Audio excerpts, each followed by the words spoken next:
So நம்ம ஒரு எடுக்கிற தமிழ் படம் அது ஏன் நம்ம வந்து வெளியூர் ஆளுங்களோ இல்லை தெரியாத மூஞ்சுங்களோ வச்சு கரண்ட்ல இருக்கிறவங்க எல்லாமே பிஸியாக இருக்காங்க, அவங்க கிட்ட டேட் வாங்கி சம்பளம் கொடுத்து எல்லா ப்ரொடியூசர் ஸ்டோரியும் எனக்கே பர்சனலாக தெரியும். ஸோ அந்த ப்ரொடியூசராக நான் வந்து நானும் ஒரு ப்ரொடியூசராக இருக்கும்போது நான் ஆர்டிஸ்டாக இருக்கேன்.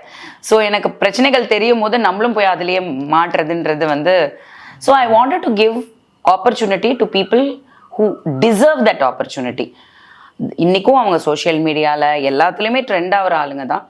பட் கரெக்டான கேரக்டர் அவங்களுக்கு இந்த காலகட்டத்துக்கு கொடுக்கல யாரும். ஸோ அந்த ரிஸ்க் கண்டிப்பாக நான் எடுத்திருக்கேன்.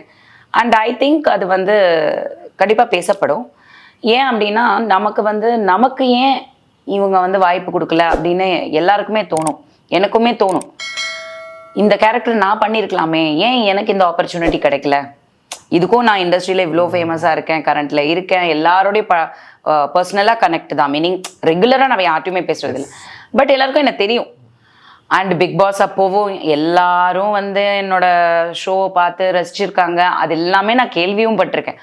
ஆனாலும் எனக்கு ஏன் வந்து கரெக்டாக அவங்க கொடுக்கல அப்படின்னு நினைக்கும் போது that why we should not encourage somebody அந்த கேரக்டர் அவங்களுக்கு டிசர்விங்காக இருக்கும்போது நம்ம அந்த ஆக்டிங் ஆப்பர்ச்சுனிட்டி கொடுப்போம். அதை தாண்டி வந்து ஜெயிச்சதுன்னா கண்டிப்பாக அவங்களுக்கும் வந்து பேக் டு கரண்ட். எல்லாமே ஒரு படம் தான்மா, ஒரு படம் can take you like this or take you like this. So ஸ்டார்டம்ங்கிறது வந்து பார்த்தீங்கன்னா ரெலவெண்ட்டாக இருக்கணும், கரண்ட்டில் இருக்கணும்னா வாய்ப்பு முதல்ல வரணும்ல.